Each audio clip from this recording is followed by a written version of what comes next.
네, 요즘 우리가 계속 이어서 예수님께서 물으신 물음들에 대하여 살펴보고 있습니다. 오늘은 어찌하여 형제의 눈 속에 있는 티는 보고 내 눈 속에 있는 들보는 깨닫지 못하느냐라고 주님께서 우리에게 물으십니다. 이 질문은 아주 어려서부터 제 마음속에 자리 잡고 있던 말씀이었습니다. 대략 들보가 어떤 의미인지를 깨닫게 됐던 초등학교 고학년 시절부터 제 마음을 사로잡았던 것 같습니다. 그 시절부터 친구들이든지 아니면 주변 사람들을 대하면서 그들의 좋지 않은 모습이 보일 때마다 늘 제 마음에 생각나는 구절이 바로 이 말씀이었습니다. 제가 어려서부터 도덕적으로 또는 영적으로 뛰어났다는 그런 말씀을 드리고자 말씀드리는 것이 아니라 어린 초등학생조차도 이해할 수 있을 만큼 오늘 이 본문에서 주님께서 물으신 이 물음은 논쟁의 여지가 없는 명쾌한 내용이라는 것입니다. 그런데 문제는 무엇입니까? 이처럼 너무나도 명쾌하고 쉬운 물음이요 말씀인데 동시에 너무나도 우리의 일상생활 가운데서 실천하기가 어려운 말씀이라는 것입니다. 그렇게 생각되지 않으세요? 참 이 말씀은 너무나도 간단하고 명쾌합니다. 내 눈에 들보를 먼저 보아라. 그럼에도 불구하고 우리의 일상생활에서 이 말씀을 지켜나가기가 너무나도 힘들고 어렵다는 것, 저뿐만 아니라 여러분들도 느끼며 인정하시리라 생각합니다. 그래서 오늘 이 질문을, 이 문제를 조금 깊이 한번 생각해 보기를 원합니다. 여러분이 읽으신 것처럼 오늘 본문에 내 눈 속에 있는 들보는 깨닫지 못하느냐는 이 주님의 질문은 37절에 비판하지 말라라는 말씀으로부터 시작된 보다 폭넓은 주님의 가르침의 일부분입니다. 비록 오늘 본문을 기록한 누가가 비판하지 말라는 주님의 명령과 또 들보는 깨닫지 못하느냐 하는 주님의 물음 사이에 몇몇 말씀들을 이야기하고 있죠. 비판하지 말라는 말씀을 조금 더 발전시켜서 이야기하기를 정죄하지 말라, 또 용서하지 말라, 그리고 또 맹인이 맹인을 인도할 수 있겠느냐 하는 이런 비유의 말씀들까지도 인용하시면서 질문을 하십니다. 굳이 마태복음 7장 1절부터 5절에 언급된 이 동일한 말씀을 우리가 끌어붙여서 설명하지 않더라도 오늘 본문에서 주님께서 물으신 이 질문, 비판하지 말라는 이 가르침 속의 한 부분으로서 내 눈에 들보를 살펴라 라고 말씀하신 것입니다. 따라서 내 눈 속에 있는 들보는 깨닫지 못하느냐는 이 주님의 질문은 비판하지 말라라는 가르침의 문맥 속에서 이해해야 하는 것입니다. 그러면 비판하지 말라는 주님의 말씀이 무엇을 말씀하려고 하셨던 것인지 그 의미를 잘 구별해 볼 필요가 있습니다. 왜냐하면 이 비판하지 말라는 말 속에는 우리가 오해할 수 있을 만한 아주 미묘한 구분점, 차이점이 있기 때문입니다. 흔히 비판이라고 하면 잘잘못을 따져서, 즉 시시비비를 가려서 판단한다는 그런 의미로 생각합니다. 또 비평하며 판단한다라는 그런 의미를 가지고 있는데, 만일 오늘 비판하지 말라라는 주님의 명령을 문자 그대로 적용하면 그리스도인들은 옳고 그른 것을 가리려고 하지도 말고 그저 무조건 아무 생각 없이 살아야 한다는 그런 의미가 되고 맙니다. 그렇죠? 비판하지 않고 살으려면 만약에 주변에 옳고 그른 것을 시시비비를 가리고 판단하는 생각 없이 살면은 아무 생각 없이 사는 그런 짐승들이나 마찬가지 그런 삶이 되고 마는 것입니다. 그래서 사실 어떤 사람들은 판단하지 말라는 이 주님의 명령을 조금 극단적으로 해석하는 사람들이 있었습니다. 그래서 그들은 어떤 상황을 판단하거나 남을 판단하는 것 자체를 금하신 것이라고 받아들였습니다. 그래서 그리스도인들은 다른 사람들의 말이나 행동을 판단해서는 안 된다라고 주장하면서 이 세상의 재판 제도라는 것 자체도 없애야 한다고 주장하기도 합니다. 그런 사람들 중에 우리가 잘 아는 러시아의 대문호 톨스토이 같은 사람도 그런 무리의 사람들에 해당됩니다. 그런데 과연 주님께서 비판하지 말라고 말씀하신 것이, 주님을 따르는 자들은 그들의 삶의 상황 속에서 아무런 판단도 하지 말고 다른 사람의 행동이나 말에 대해서도 결코 분별하지 말고 판단하지 말고 살라고 이 말씀을 강조하셨을까요? 그것은 아닐 것 같습니다.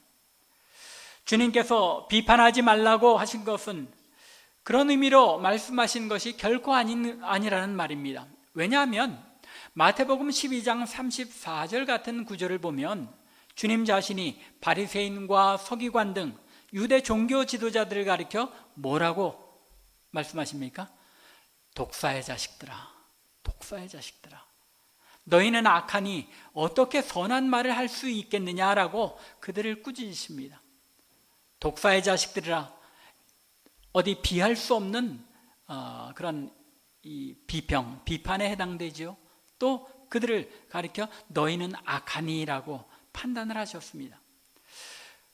그렇다면 주님께서 판단 혹은 비판하지 말라고 말씀하신 것은 무슨 뜻입니까? 주님께서는 옳고 그름을 분별하거나 판단하지 말라는 뜻으로 말씀하시거나 혹은 잘못된 것을 잘못되었다고 말하지 말라고 하신 것이 아닙니다. 오히려 주님께서는 마태복음 5장 37절에서 옳은 것은 옳다, 아닌 것은 아니라라고 말할 수 있어야 한다고 말씀하십니다. 옳은 것은 옳다, 아닌 것은 아니다라고 말하려면 뭐가 필요합니까? 옳은지 그른지 판단이 필요하다는 겁니다. 따라서 주님께서 여기에서 말씀하고자 하신 것은 옳은 것은 옳다, 아닌 것은 아니다라고 분명하게 분별하고 말하되, 거기서 한 걸음 더 나아가서 그 판단으로 그 말한 사람 또는 행동한 사람을 정죄하거나 부정적으로 비난하는 태도로 발전시켜서는 안 된다는 뜻으로 비판하지 말라고 하셨다는 것입니다.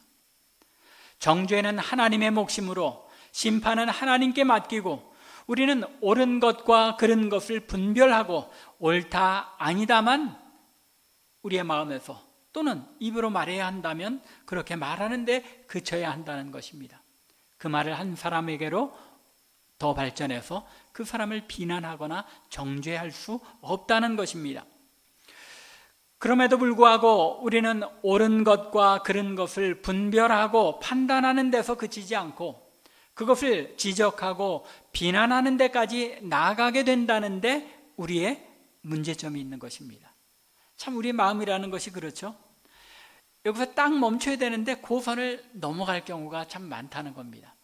옳다, 저거는 참 잘못된 말과 또 행동인 것 같다라고 우리의 마음속에 분별하고 거기서 그치면 되는데 그걸 가지고 한 걸음 더 나가서 그 사람을 비난하는 데까지 나가게 된다는 것입니다. 그래서 이러한 문제를 보다 구체적으로 지적하시면서 주님께서 어찌하여 형제의 눈 속에 있는 티는 보고 내 눈 속에 있는 들보는 보지 못하느냐고 물으시며 꾸짖으신 것입니다. 즉 주님께서 말씀하신 비판하지 말라는 말씀은 옳고 그른 것의 정확한 분별과 판단을 넘어서서 무고하게 남의 좋지 못한 점, 약점들을 들추어내고 비난하며 헐뜯는 일을 행하지 말라고 꾸짖으시면서 내 눈 속의 들보를 깨달으라 라고 말씀하신 것입니다. 그런데 옳고 그른 것을 판단하고 분별하는 것과 비판하는 것, 좀 더 구체적이고 실제적인 표현으로 하자면 남의 눈에 티를 찾는 것과 비판하고 분별하는 것과 어떤 차이가 있느냐는 것입니까? 그 차이는 마음속의 동기에 존재한다는 것입니다.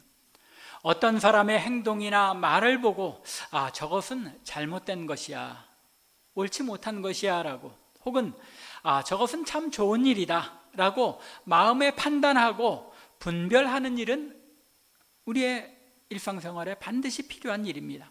그래야 우리가 잘못을 가리며 잘못된 일에 대해서는 동일한 잘못을 범하지 않고 또 올바른 일에 대해서는 본받을 수 있게 되기 때문입니다. 그런데 우리 인간의 마음이 어떻습니까? 성경의 표현에 의하면 인간의 마음은 전적으로 부패해 있습니다. 비록 우리 그리스도인들이 성령으로 거듭나서 새로운 피조물이 되었다고는 하지만 여전히 우리 안에 이런 부패한 옛 사람의 모습이 남아있기 때문에 다른 사람의 잘못을 마음에 분별하는 데 그치지 않고 그것을 들추어내고 그것을 드러내려는 악한 마음이 우리 안에 역사하고 있다는 것입니다. 우리가 이 말씀을 지키기 어려운 이유가 이 구분을 선명하게 우리의 마음속에 구분짓지 못하기 때문이라는 것입니다. 이러한 악한 마음들이 어떻게 작용합니까? 우리가 다른 사람의 눈에 있는 티를 보고 들춰내려는 이유가 무엇입니까? 그 이유는 첫째로 자신의 양심을 달래고 스스로 위로하기 위해서입니다. 우리는 너나 할 것 없이 결점을 가지고 있고 때로는 실수를 저지를 수밖에 없는 연약한 존재입니다. 그렇죠? 실수하지 않는 사람은 없습니다. 아무리 완벽하게 자신이 처신하려고 노력해도 늘 누구나 실수가 있기 마련입니다. 특별히 잦은 실수와 잘못으로 인해 자존감이 낮은 사람들이 있습니다. 그런데 그런 사람들이 나만 그런 것이 아니야 하고 자신을 달래고 위로받기 위해서 다른 사람의 잘못이나 죄를 찾아내고 들추어내는 경향이 있다는 것입니다. 다른 사람들도 자신과 같은 실수와 잘못을 저지른다는 사실을 들추어냄으로써 자신의 열등감을 스스로 위로하려고 한다는 것입니다. 이것이 우리 모두가 어느 정도 가지고 있는 그런 열등감인 것입니다. 다른 사람들의 눈 속에 있는 티를 찾는 사람의 또 하나의 마음의 동기는 그렇게 함으로써 자신이 그 사람보다 더 낫다는 사실을 나타내려는 마음입니다. 사람의 마음 속에는 다른 사람이 나보다 더 낫다는 것을 인정하기 싫어하는, 시기하고 질투하는 마음이 있습니다. 그래서 내가 다른 사람보다 더 낫다는 것을 쉽게 증명할 수 있는 방법을 택합니다. 그 방법이 무엇입니까? 바로 다른 사람들의 잘못을 들추어내는 일인 것입니다. 이것이 바로 자신의 눈 속에 있는 들보는 깨닫지 못하고 다른 사람의 눈에 있는 티끌을 찾아내려는 마음의 근본 동기인 것입니다. 자신의 우월함을 드러내려는 시기심과 다른 사람의 잘못을 찾아 드러냄으로써 스스로 위로하려는 마음이 많은 사람들을 나락으로 떨어뜨린 것을 우리는 기억해야 합니다. 성경에 보면 얼마나 많은 그런 예들을 우리에게 보여주고 있는지 모릅니다. 창세기 4장을 보면 온전한 제사를 드린 동생 아벨을 시기하여 그 동생을 죽인 가인이 등장합니다.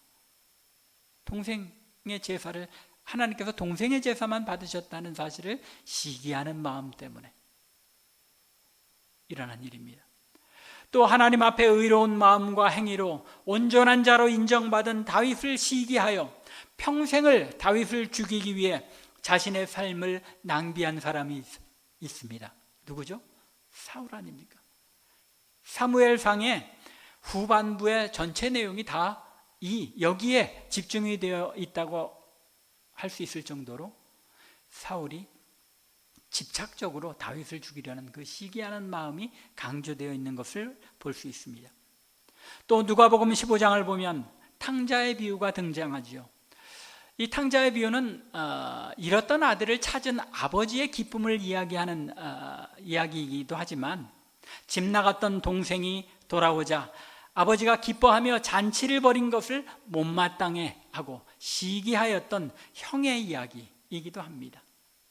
성경에 보면 이런 시기심 때문에 다른 사람들을 비난하고 또는 더 나아가서 사람을 죽이고 하는 그런 일들까지도 나타나고 있는 것입니다. 이처럼 다른 사람들을 향한 열등감과 시기, 질투하는 마음이 남의 눈에 있는 티끌을 찾으려는 마음속 근본 동기로 작용한다는 것입니다. 그래서 제가 종종 오늘날의 교회와 성도의 잘못된 신앙의 방향을 지적할 때마다 마음이 괴로울 때가 많습니다. 말씀드린 것처럼 어려서부터 내 눈에 들보를 봐야 한다는 그런 생각을 가지고 살아왔는데, 그럼에도 불구하고 잘못된 것들을 자꾸 지적하고 들춰야 하는 그런 마음이 괴로운 것입니다. 혹시 내가 시기심이나 자기 위로의 마음 때문에 다른 교회들을 또는 오늘날의 성도들을 비판하고 있는 것은 아닌가 하고 돌아볼 때가 많은 것입니다. 그래서 야고보서 3장 1절에 선생이 된 우리가 더 큰 심판을 받을 줄 알고 선생이 되지 말라라고 하신 말씀을 마음에 떠올리고는 합니다. 목사가 돼서 어쩔 수 없이 이렇게 많은 비판들을 또 하게 되고 잘못된 것들을 지적할 수밖에 없는 것이 괴로울 때가 참 많습니다. 하지만 분명한 것은 하나님의 말씀을 근거로 잘못된 것을, 무엇이 잘못되었는지 일깨워드리고 또 우리가 나아가야 할 신앙의 방향이 무엇인지 바로 알려드리는 것이 목사의 책무 가운데 하나이기 때문에 성도들이 오늘날 이 시대의 잘못된 신앙의 조류에 휩쓸려서 잘못 판단하고 바른 신앙에서 벗어나지 않도록 지키고 양육하는 것이 목사의 책무이기 때문에 이러한 말씀들 또한 전할 수밖에 없는 것입니다. 여하튼 남의 잘못, 남의 눈에 티를 찾아 들춰내려 하는 마음속에는 이처럼 자신의 양심을 달래고 자신이 더 나은 사람임을 드러내려는 시기심이 작용되고 있다는 것을 우리는 반드시 구분하고 기억해야 합니다. 내가 잘못된 것을 판단하고 분별하는 데까지만 서 있는 것인가, 아니면 그것을 가지고 그 사람을 비난하고 정죄하는 데까지 나아가고 있는지, 그 구분선을 우리의 마음에 분명하게 가지고 있어야 한다는 것입니다. 왜 그렇습니까? 주님께서 이처럼 비판하고 남의 눈에 티끌을 찾는 것을 금하신 이유가 무엇입니까? 물론 우리가 비판하지 않고 남의 눈 속에 있는 티끌을 찾으려 하지 말아야 하는 그 이유는 이제까지 말씀드린 것처럼 티끌을 찾으려는 그 마음 속에 죄악된 마음의 동기가 자리 잡고 있기 때문입니다. 하지만 오늘 본문 말씀에서 주님께서 비판하지 말라라고 명하시며 남의 눈에 있는 티끌을 찾으려 하지 말아야 한다고 하신 직접적인 이유는 37절과 38절에 잘 나타나 있습니다. 37절을 보면 비판하지 말라, 그리하면 너희가 비판을 받지 않을 것이요 라고 말씀하십니다. 이 말씀 속에는 너희가 비판을 하면 어떻게 된다는 것입니까? 너희도 비판을 받으리라. 너희가 비판하면 비판을 받게 된다는 것입니다. 이 내용을 38절 마지막에서 다시 반복하시면서 주님께서 너희가 헤아리는 그 헤아림으로 너희도 헤아림을 도로 받을 것이니라 라고 설명하십니다. 이게 무슨 뜻입니까? 어떤 내용으로 우리가 다른 사람을 비판하면 동일한 행위를 우리가 했을 때에도 우리도 내로남불이라는 비판을 면하지 못하게 될 것이라는 말입니까? 사실 많은 성도들이 대략 이러한 의미로 생각하고 여기에 그칠 때가 많습니다. 물론 내가 정죄하는 그것으로 사람들로부터 정죄를 받는다는 그런 의미가 전혀 없다고 볼 수는 없습니다. 하지만 여기서 주님께서 설명하신 비판하지 말아야 하는 이유는 보다 더 무거운 의미를 지니고 있는 것입니다. 너희가 어떤 사람을 비판하면 너희가 비판함으로써 나타나게 된 그 결과, 그 비판의 행위가 가져온 결과에 대해서 너희가 하나님 앞에서 비판, 곧 심판을 받게 된다는 무거운 엄중한 말씀이기 때문입니다. 즉 내가 말이나 행동으로 내린 어떤 비판 혹은 헤아린 일에 대해서 하나님 앞에서 반드시 내가 책임을 지게 된다는 엄중한 경고인 것입니다. 주님께서 말씀하시는 비판하지 말라고 하신 두 번째 이유는 그것이 비판하는 자로 하여금 외식하는 자가 되게 하기 때문입니다. 남의 말이나 행동을 비판하는 사람들은 형제의 눈에 있는 티는 보고 자신의 눈에 있는 들보는 깨닫지 못하는 자인 경우가 많다는 것입니다. 그래서 주님께서 42절 중반절에서 보면 외식하는 자여 먼저 내 눈 속에서 들보를 빼라 말씀하십니다. 이 말씀이 마태복음 7장 5절에도 동일하게 나타나는데 외식하는 자여 먼저 내 눈 속에서 들보를 빼라고 말씀하시는 것입니다. 다른 사람을 판단하고 비판하기 위해서는 먼저 자신의 눈에 있는 더 큰 들보를 걷어낸 후에야 비로소 다른 사람의 눈 속에 있는 티를 빼라고 말할 자격이 있다는 것입니다. 누구나 자신의 말과 행동에 흠이 없는 자만이 다른 사람의 말과 행동을 지적하고 비판할 수 있는데 그 누구도 그렇게 할 수 있는 자격을 가진 사람은 없다는 것이죠. 마치 요한복음 8장 11절에 보면 어떤 이야기가 나옵니까? 간음하는 현장에서 잡혀온 여인을 돌로 치려고 했던 그 군중들에게 주님께서 8장 11절에서 너희 중에 죄 없는 자가 먼저 돌로 치라라고 말씀하십니다. 8장 7절이죠. 7절 말씀입니다. 간음하다 현장에서 잡힌 여인에게 너희 중에 죄 없는 자가 먼저 돌로 치라라고 말씀한 것, 이 말씀과 마찬가지의 뜻인 것입니다.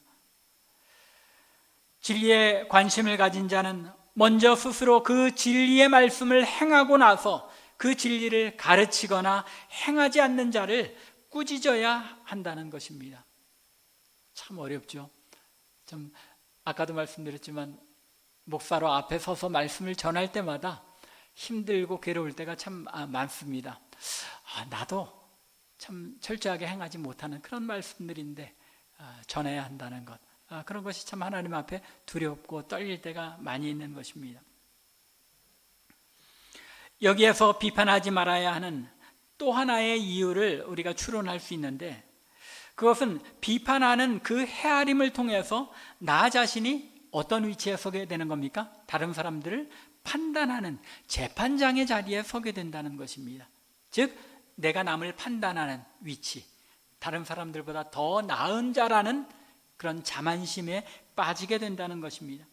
남을 비판하고 비평하는 말을 한다는 것은 옳고 그름을 내 마음에 판단하고 상황에 따라서 그것이 옳다 아니다라는 내 입장을 밝히는 것과는 차원이 다릅니다.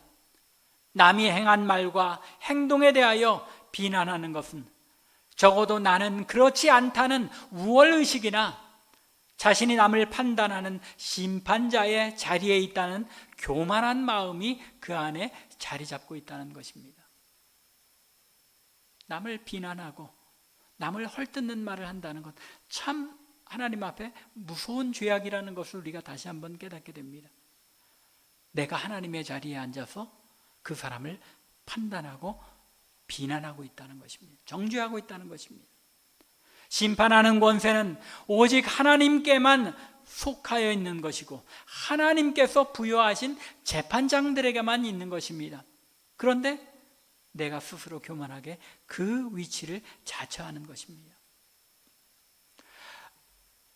여기에서 조금 더 나아가서 생각해 보면 우리의 그 교만한 마음, 다른 사람을 헐뜯고 비난하고 비판하는 이 마음 속에 어떤 그런 요소들이, 실제적인 요소들이 담겨 있는지 생각해 볼 필요가 있습니다.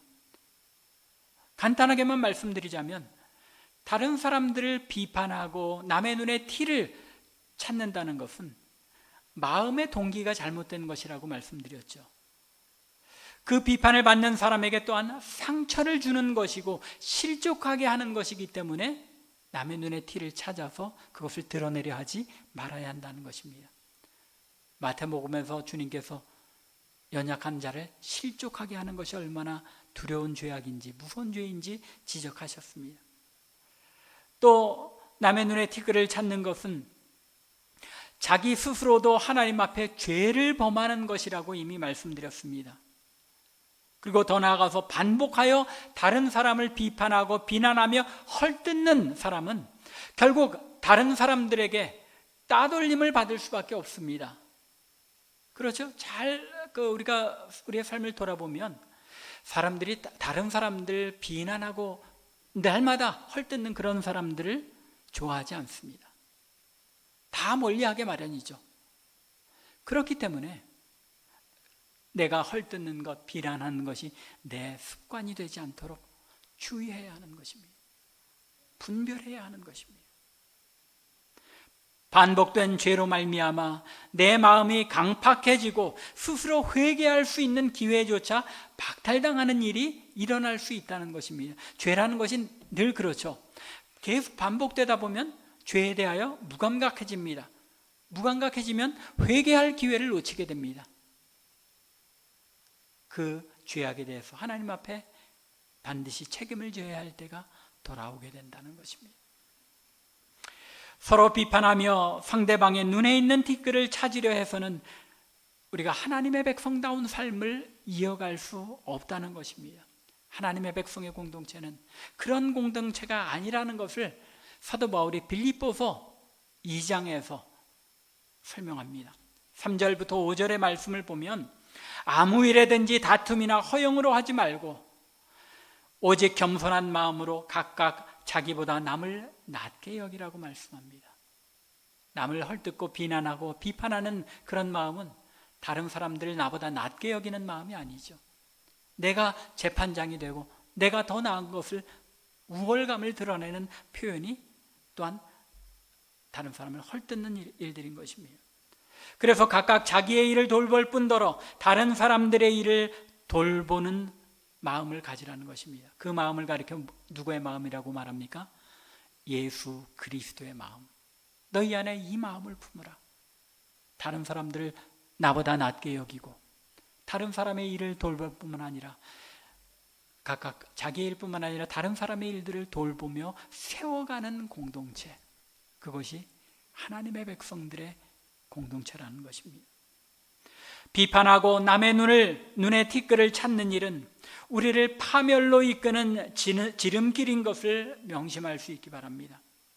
오히려 우리는 칭찬하고 격려하고 세우는 일에 힘써야 한다는 것입니다.